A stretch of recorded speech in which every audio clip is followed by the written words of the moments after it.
We know you can hear us. You are Python 2-5, Aircat. We shut you down.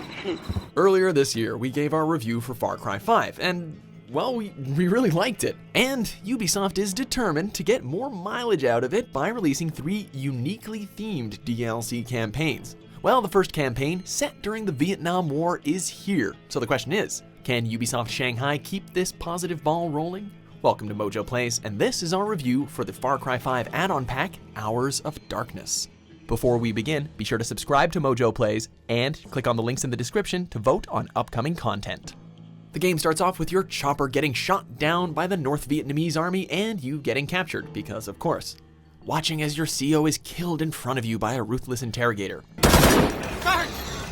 But before you can say definition of insanity, an airstrike wipes out the compound and you're miraculously the only survivor. From there, it's your job to find your missing comrades and get the hell out of there. A flight of Navy fighters reported seeing your crash site 5 clicks due west of us. We got our hands full here, you gotta come to us for extraction. As you venture behind enemy lines, you'll uncover a deep and thought-provoking narrative that tells a gripping tale of brothers in arms, the harrowing implications of chemical warfare, a case study on the long-term mental health toll of civilians caught in war, and a mature and balanced discussion of the United States' use of military intervention in foreign countries. Nah, I'm just kidding, dude. None of that shit happens here. The story is basically non-existent. It pretty much boils down to A, find your 3 friends, and B, Get to the chopper! That's it. So, be careful. The marketing material and achievements therein imply that you're playing as Wendell Redler, the Vietnam veteran who lost all his army lighters from the main game. But that point is practically irrelevant since your main character's personality is so bland. You might as well be a drifter who had nothing better to do than enlist, and it would have had the exact same impact on the story. Beautiful. More fighters. Scratch one enemy helo. Unfortunately, that bland personality also extends to your squad mates too, as they all feel like 3 guys who were plucked out of a random NPC generator. Considering that one of the main game's strongest aspects were its larger-than-life companions, this feels like quite the step backwards. Hey man, how are you? Okay, we hear you asking, what about a major villain that the Far Cry games are often known for? Well, the closest candidate for that role gets a face full of napalm in the first 3 minutes, so that's out too.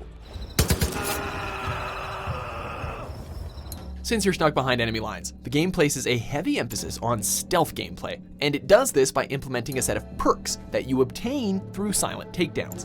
Whenever you kill an enemy without being seen, you earn one of the 4 perks, which help make sneaking around much easier by doing things like giving you less time for enemies to spot you or having targets automatically tagged when you're within a certain radius. If you are spotted, you lose all of your perks and you won't be able to get them back until you've cleared the area.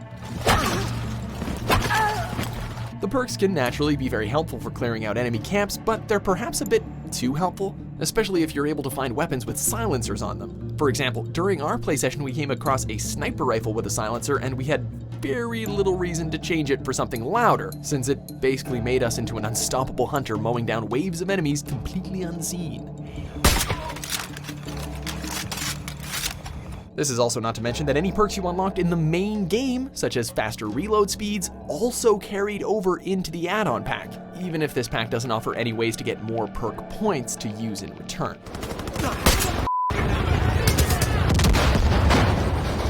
The other main addition to Hours of Darkness is the ability to call in airstrikes by marking the location with your binoculars. They only have a limited amount of use, and they can only be used in certain areas until you've cleared out some AA guns in the area.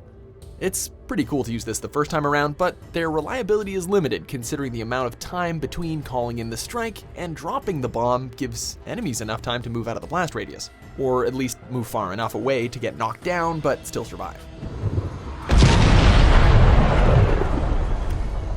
Also, taking out AA guns allows for recon planes to mark new locations or collectibles on your map. Python 2-5, thanks for knocking that gun out of action. Navy reconnaissance just sent us some real-time intel. So yeah, in other words, they're basically the quote-unquote Ubisoft towers, with the only difference being that you blow them up instead of climbing them. So I guess that's actually an improvement. You keep finding targets, we'll keep sending air support.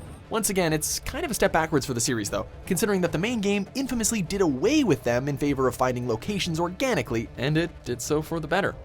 One aspect that is a bit more interesting is the implementation of Perma Death. Basically, if a squad member goes down, they're dead for good. no respawning. This means that you gotta pay a bit more attention to their position and order them around a bit more carefully. This rule also applies to prisoners of war that you need to rescue from camps too, meaning that if you're too reckless with your airstrikes, you can get them killed and permanently fail some of the side missions.